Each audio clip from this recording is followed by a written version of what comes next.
My second concept is communication accommodation theory.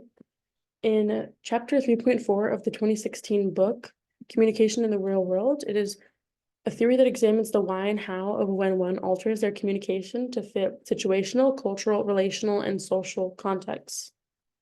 There are two ways of doing this, through convergence and divergence. Convergence is when someone makes their speech more closely resemble, or communication more closely resemble another person's. Divergence is when someone communicates in a way that emphasizes differences between themselves and another. Convergence, this is also according to the textbook, convergence seems to make others feel at ease, to increase understanding, and to enhance social bonds. Divergence seems to make another person feel unwelcome, or perhaps to highlight a personal, group, or cultural identity. In this example I provided, George Santos is being interviewed by Ziwe. In case you don't know who Ziwe is, she's a comedian, and she used to have a show on Showtime where she would invite celebrity guests, and she would just interview them about anything, often in a very comedic way. She isn't afraid to bring up scandals or anything like that. So that's exactly what she did with George Santos in this interview. And so in the Ziwe interview, George Santos uses relevant slang that is used a lot on social media platforms, particularly by young people. I do think that he carefully selected Ziwe's show, or someone that works for him did at least, to appear on, because they know that this is a show that is very popular among young people.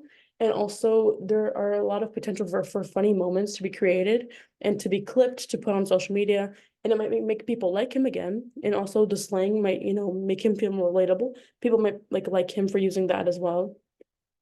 Here, I'll go to the clip and I'll highlight some examples of when he uses slang. So here he says, "Yes, queen." This is a very common thing used online. Move on. You're bossing me? Yes, yes, queen. Can you say that to your camera? Yes, queen, move on. Can you also? He also uses a common slang term. Here, he says, "Slay the boots house down." I don't really want to explain these right now, but it is a slang term.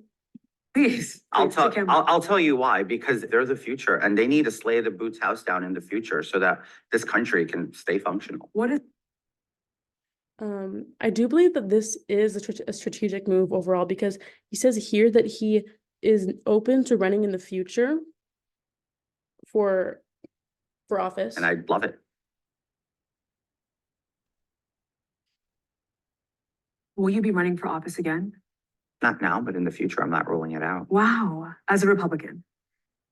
As of now, yes. Okay. As of now? Yes. Yes. But there are other examples of him using slang in this video, but just to keep this short, I'm gonna move on.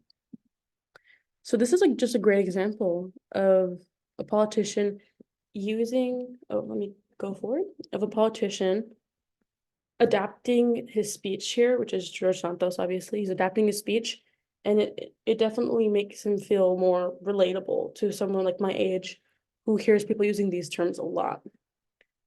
I think there are other examples of this as well, but I think this is just one of the best examples because it was uploaded onto the social media platform of YouTube. So this does have to do with social media, and this can definitely impact a future campaign of his, because people, if they think of George Santos, maybe they'll remember that really funny moment in his Ziwe interview. Maybe that'll make people like him more. Here's my citation for the textbook that I used again.